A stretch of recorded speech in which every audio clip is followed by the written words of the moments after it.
Dahil nakasandal sa pintuan si Calista, ay hindi nagawang maitulak ni Patricia ang pintuan. Isa pa ay nagbabantay ang tauhan ni Vincent sa labas. Marahil ay pinigilan ng mga ito ang kapatid niya. "Tatawag ka pa ba sa ibang lalaki ha?" Bulong ni Vincent. Halos dumikit ang bibig nito sa kanyang tenga. Kaya naman, nag-init lalong mukha ni Calista. Hindi siya makasagot dahil ramdam pa rin niya ang halik ni Vincent na naiwan sa kanyang labi. Pero ang problema ay patuloy pa rin sa pagtawag sa kanya sa labas, si Patricia.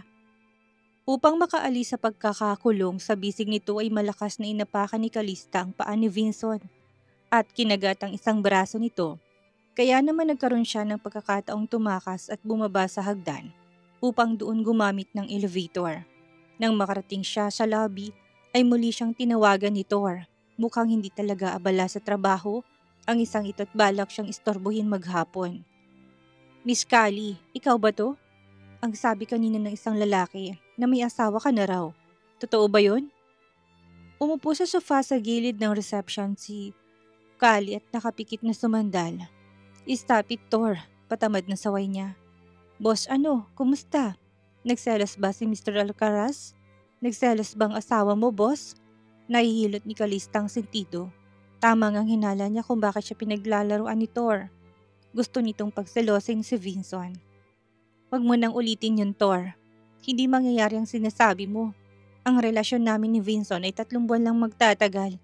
Seryoso niyang saad. Ngunit kahit yun ang lumabas sa kanyang bibig ay hindi niya maintindihan ang nararamdaman dahil kabaliktaran noon ang naiisip niya. Ilang beses na silang naghalikan ni Vincent at hindi lang yon dahil pinaparusahan siya nito. His lips moving on her very passionately gave another meaning to her at ang bawat halik na ibinibigay nito sa kanya ay nagugustuhan niya. Ang sinabi nito dati ay kaya niyang ibigay sa kanyang lahat, wag lang ang pagmamahal nito. Pero ngayon, dahil sa ginagawa nito ay masyado siyang naapektuhan. Ibig ba nitong sabihin ay siya ang unang mahuhulog ang loob dito? "Boss, mukhang mabait naman na tao si Mr. Alcaraz. Kahit isa siya sa pinakamayaman at pinakagwapo sa buong bansa, ni isang iskandalo walang nalilink sa kanya, boss. Bakit hindi niyo nalang totohanin ng peke niyang pagmamahalan?" "No." Biglang napatayo si Calista dahil sa sinabi ni Thor. Kina-question pa lang niya ang sarili kung nagugustuhan niyang asawa at yun kaagad ang narinig niya mula sa tauhan. Mabuti na lang at walang gasinong taong nasa lobby kaya hindi siya masyadong napahiya. Muli siyang bumalik sa pagkakaupo. "Wag mo nang sabihin yun dahil hindi yun mangyayari. May ibang babaeng nagugustuhan ng lalaking yun. Copy, boss. Tama ng biro, may ipapagawa ko sa'yo." Utos niya sa sinabi ditong gustong ipagawa. Kakatapos lang niyang patayin ang tawag na bigla namang pumasok ang tawag mula kay Patricia. Nang sinagot niya yun, ikagad siya nitong sinigawan. "Calista, bakit ba lagi nalang busy ang phone mo? Alam mong nasa trabaho ka pa. Bakit? May problema ba?" Walang gana niyang tanong. Hindi siya tumayo upang puntahan to. "Ikaw pang may ganang magtanong. Umalis si Mr. Alcaraz dahil sa'yo. Dahil hindi mo kagad sinagot ang tawag ko habang tinatawagan kita. Kung sinagot mo sana hindi sana siya umalis. Kasalanan mo to, Calista. Mananagot ka dahil isusumbong kita kay Papa." "Teka sandali, Patricia. May alam akong paraan para magkasabay kayo ng dinner ni Mr. Alcaraz. Bakit hindi mo na lang siya ipagluto? Kilala kong assistant niya kung gusto mo itatawagan ko siya." Sandaling natahimik si Patricia. "Hmm, kapag hindi nagtagumpay ang plano mo, ay mananagot ka talaga sa akin. Sisiguraduhin kong hindi ka na makakatungtong ng pamamahay ni Papa." Nairolyo ni Calista ang mga mata. Kailangan niya lang gawing abala ngayong gabi si Vincent kaya hayaan niyang kapatid niyang mag-entertain dito. Kailangan na niyang umpisa ng mission niyang ibinigay sa kanya ni Uncle John dahil nakatanggap na naman siya ng report na may bagong pabrika na naman ng drogang itatayo ayon sa assets ng CSS. Pagkatapos niyang kausapin si Patricia, ay diretso niyang tinawagan si Vincent at sinabi dito ang balak na pagpunta sa hotel.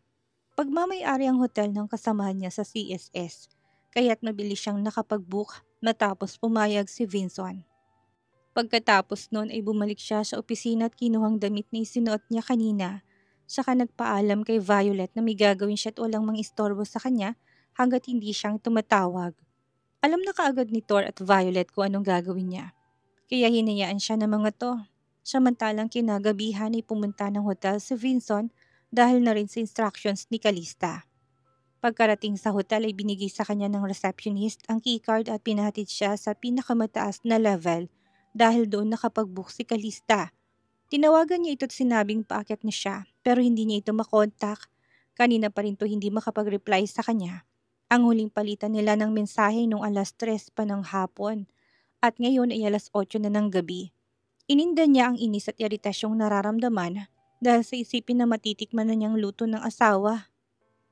Ang sabi sa kanya ng kasambahay ay magaling daw ito magluto, pero hindi niya maintindihan kung bakit kailangan sa hotel pa sila nito kumain at hindi na lang sa bahay nila kung pwede naman.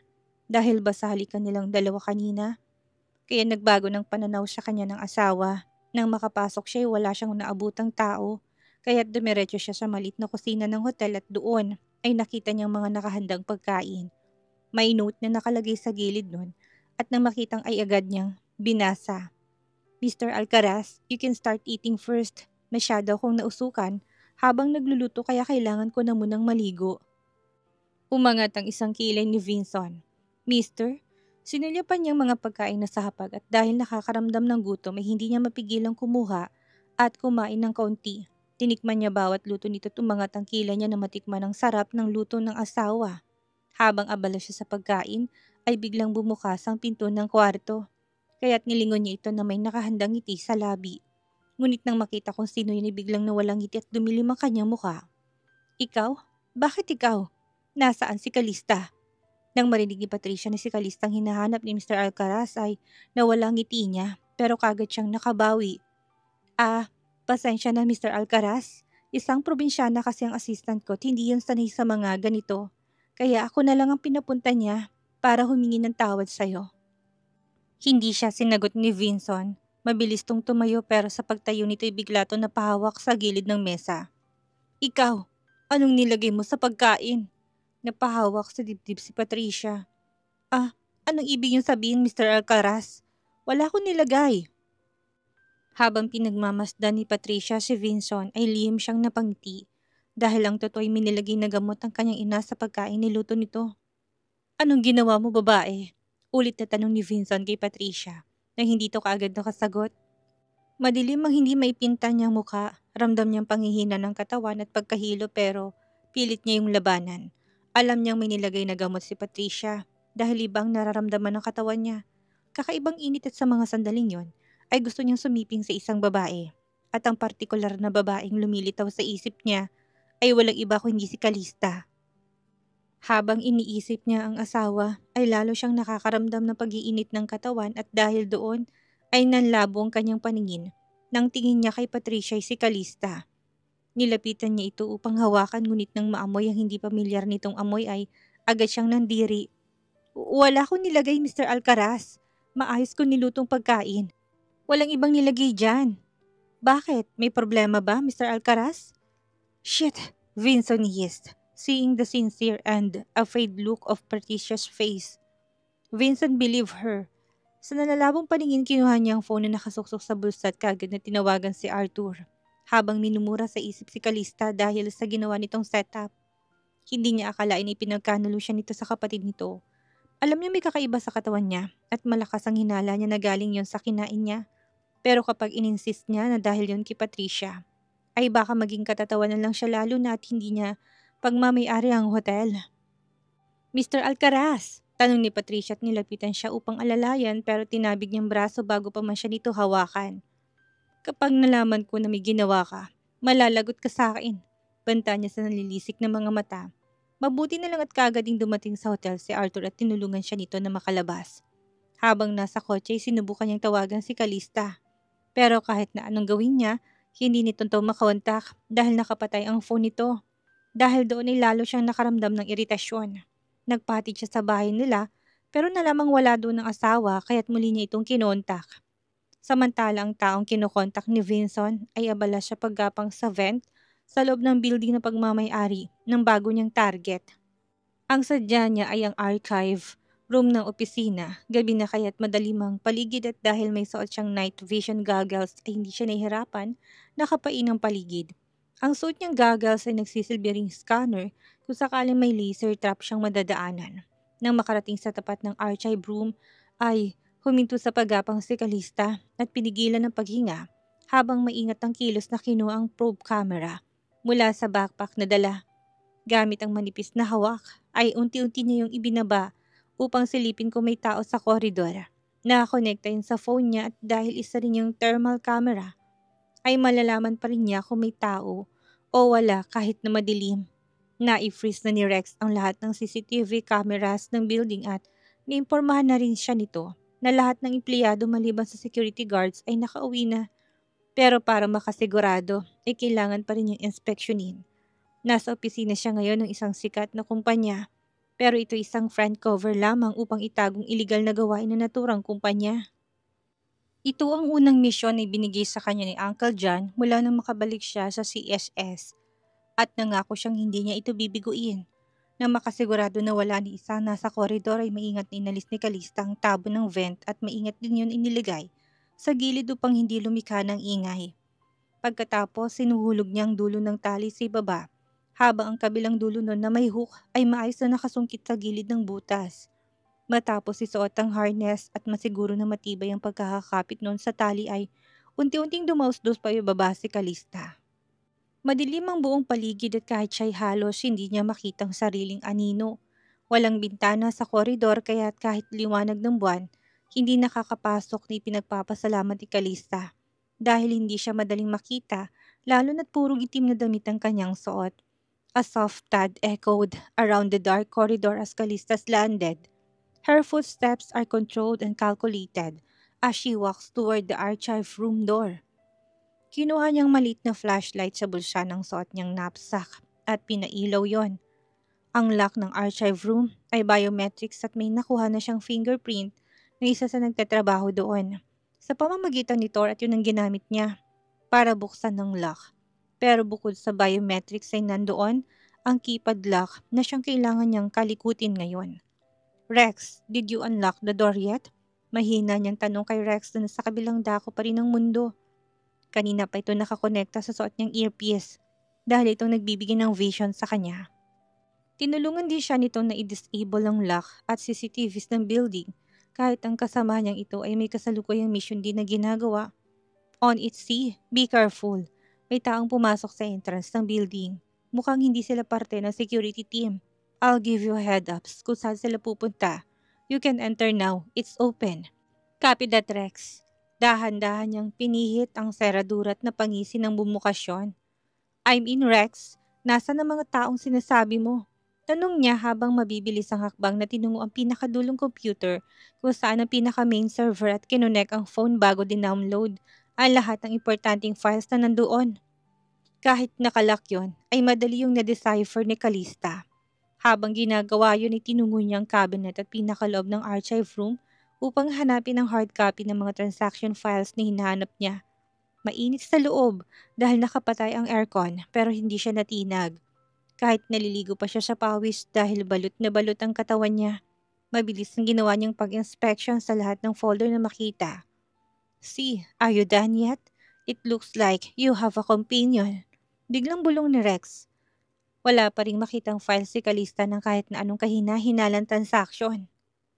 Ang tanging nakita niya ay maliliit na transaction ng mga produkto ng kumpanya at wala siyang nakitang anomalya sa mga yon. Nang tingnan niya ang phone ay nasa 89% pa lang ang pagte-transfer. I am still looking for it. Nasaan na sila? Elevator. Rex softly muttered. Mukhang sa floor mong pakay nila. Delay them, utos niya. I think I found it. Dagdag pa niya habang kinakatok ang isang malaking painting. Nang hinawi niya yun na napangisi siya dahil hindi nga siya nagkakamali ng hinala. May nakatagong digital safe box sa likod nun.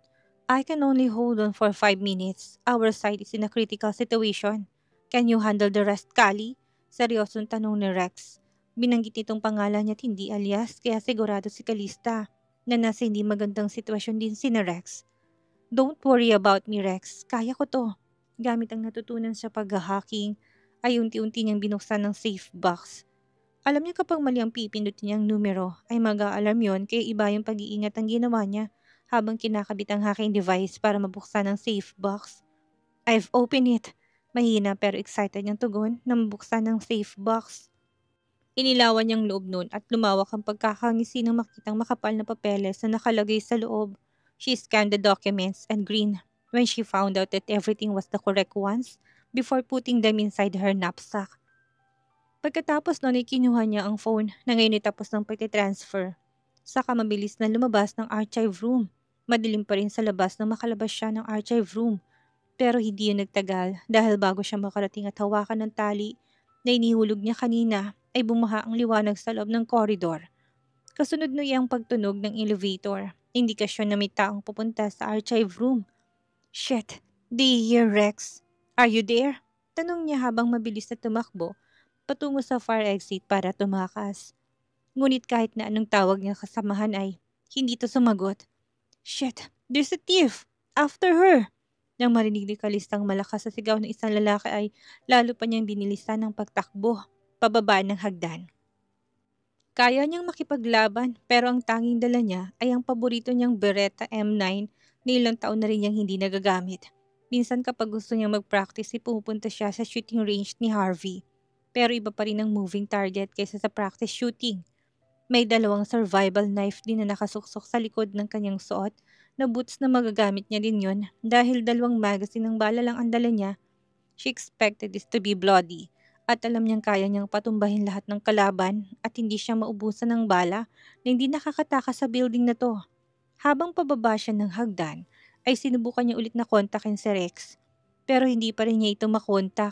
Maras niyang hinugot ang nakakabit na earpiece sa tenga't nilagay yon sa bulsa ng pantalon. Sa katatlong hakbang ang ginawa sa hagdan para kaagad na makababa.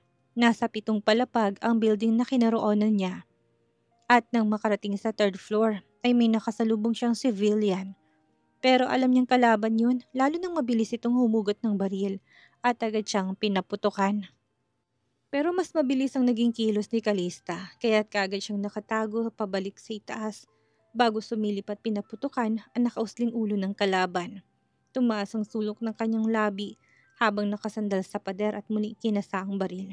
Bumilang siya ng 3 sa kambilis na bumaba sa hagdan at pinaputukan ang isa pang lalaking papasalubong sa kanya na hindi nakahuma dahil sa ginawa niya. Nang makababa siya sa 3rd floor ay bumukas ang fire exit at pumasok doon. Ang lalaki nakita niya sa itaas. Shit, mahina niyang mura. Binilang niyang kalaban at nakita niya na 6 ang lahat ng mga to at nagsisiksikan sa pintuan palabas ng fire exit. Tinutukan siya ng baril ng lalaking unang pumasok. Sino ka? Kung ano man ang kinuha mo, ilapag mo na ngayon din.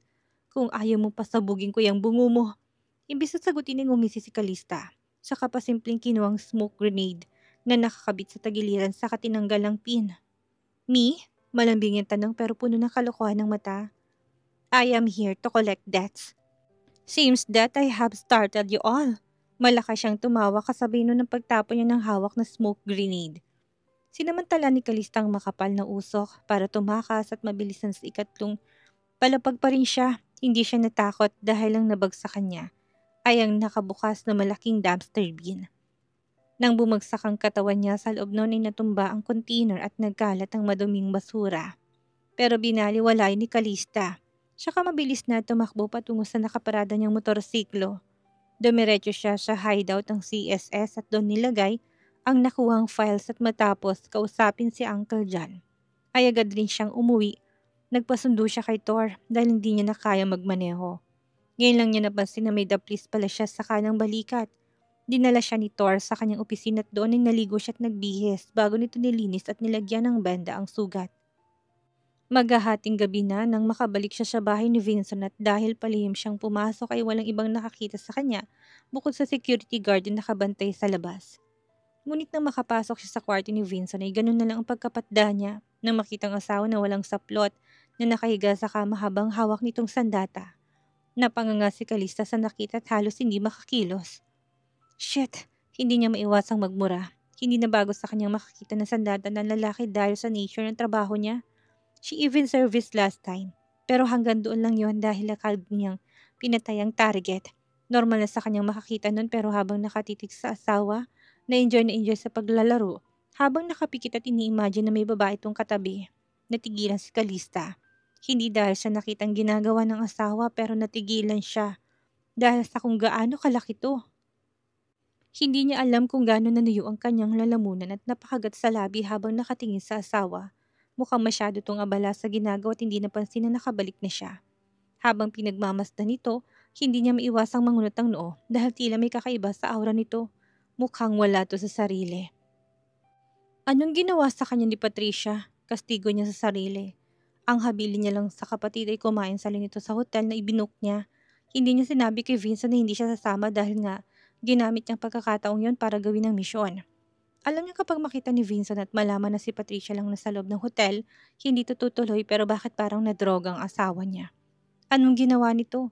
Humakbang siya paatras at iiwan na sana ito pero hindi pa siya nakakakilos nang bigla itong nagmulat ng mata at nagkasalubog ang tingin nila. Where do you think you're going? Tatayo ka lang ba dyan at hindi tutulungan ng asawa mo? Namamaos na tanong nito. Ang mata nito'y maitim na nakatitig sa kanya pero ang kamay ay hindi tumigil sa pagkilos at lalo pa yung bumilis nang makita siya. Kahit na magkalayo sila'y ramdam ni Kalistang mabibigat na hininga ni Vincent. At hindi niya maiwasang bumalik ang tingin doon at muling napalunok dahil sa nanunuyong lalamunan. Naginit ang katawan niya kaya tila naging blankong isip. Ang tapang na ipinakita niya kanina habang nakikipagbarilan sa kalaban ay biglang naglaho. Tila ba isa lang yung imahinasyon at hindi siyang Kalista na nasa harap ngayon ni Vincent. Kalista, don't make me want to repeat myself. Ikaw may kasalanan nito kung bakit ako nagkakaganito. Come here now. Tila na-hypnotize mong naglakad si Kalista palapit kay Vincent matapos isarang pinto. She wanted to run away. She wanted to strangle this man in front of her para tumigil to sa kabastosang ginagawa pero hindi niya magawa. Her mind was in turmoil because her body wouldn't listen to her. Gustong-gusto nitong nakikita ang ginagawa ng asawa. Nang makatayo sa gilid ng kama, saka lang nagsalita si Kalista. What do you think you're doing on my bed? Namamalat ang boses na tanong niya. Hindi niya inalis ang tingin sa mata nito upang iwasan ang dambuhalang kahabaan nito. Dahil magkalapit na sila, saka lang nakita ni Kalista ang tunay na sitwasyon ni Vincent. Namumulang mata nito at balot ng pawis ang mukha. Nangunot ang kanyang noot na kumpirma na may kakaiba nga sa asawa niya dahil hindi nito nagagawin na magsarili sa harap niya. It's your fault. You set me up. Hinihingal na paninisi nito. Dahil ikaw ang may kasalanan, ay dapat lang natulungan mo kung tanggalin lahat ng init na nararamdaman ko.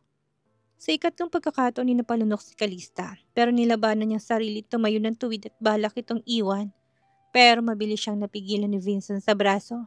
Natulos siya sa kinatatayuan at natigil ang akmang paghakbang dahil naramdaman ng medyo namamas at malagkit na palat ni Vincent. What do you think you're doing? Bulalas niya. Isang pilyo ngunit nagmamakaawang iting sinukli ni Vincent. Please, Kali, mag-asawa tayo. Help me this once. My body is aching and uncomfortable all over. Hindi kaya ng kamay ko lang ang...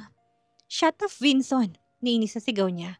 Hindi pa siya handang ialay ang kabarihanan sa asawa dahil ang pangako niya sa sarili ay ialay lamang niya yun sa lalaking nagugustuhan niya. Yes, she likes Vincent pero hindi pa yun sapat para ialay ang sarili dito. What to do? Hindi na siya pinagbigyan ni Vincent na makapag-isip ng matagal dahil hinawakan itong palad niya sa dinala yun sa kanya. Napapapikit na lang siya na maramdamang nagiinit ng katawan niya. Hindi niya rin namalaya na nakaupo na siya sa kama habang kaharap si Vincent. Nagsisimula pa lang tayo, Kali. Saan ko pupunta? Your duty to pleasure your husband and satisfy his needs starts now. Pagkatapos nun ay bumaba ang mukha nito upang sakupin ang kanyang labi. Nanlaban si Kalista at pilit na itinulak si Vincent pero sa hindi malamang pagkakataon, kahit na anong pwersang gamitin niya, hindi niya ito magawang itulak. If it was the drugs running his blood, she would be doomed. Stop fighting, Kali. You brought this to yourself. Panindigan mo. Hindi pinakinggan ni Kalistang namamaos na boses ni Vincent at patuloy sa pagpupumiglas at nilabanan ang asawa habang walang tigil sa pagmumura. Those asshole. Malilintikan talaga kayo sa akin kapag akong gumanti. Alam niya na kagagawan to ng mag-ina. Plano siguro namang ito na akitin si Vincent pero nabigong mga to dahil sa kanya pa rin umuwi ang asawa. What did she do to you? Bakit akong pinagbibintangan mo? Kalmadong tanong niya. Huminto na rin siya sa pakikipaglaban dito dahil alam niya sa sariling nagugustuhan niyang bawat halik sa kanya ni Vincent. Kali, I will take responsibility. Just help me this once. Let's consummate our marriage, shall we? Namamaos na pakiusap pa nito. Napalunok si Calista. Sa loob ng 2 linggong pagsasama nila ni Vincent, ay ngayon lang ito nakiusap sa kanya. Hindi siya kaagad nakasagot. Nang bumaba ang labi nito para halikan siyang muli, hindi siya umilag. Hinayaan niya ito tinanggap ng buong kusa. She likes this man. The attraction growing inside her heart may not be strong enough to willingly surrender herself to him. But she is not opposed if something may happen. Hanggang sa sabay nilang marating ang rurok ng kaligayahan, ay walang tigil sa pag-ungol si Calista. Hindi lang iisang beses na may nangyari sa kanila dahil hindi sapat ang isang beses para mawalang epekto ng droga sa katawan ni Vinson.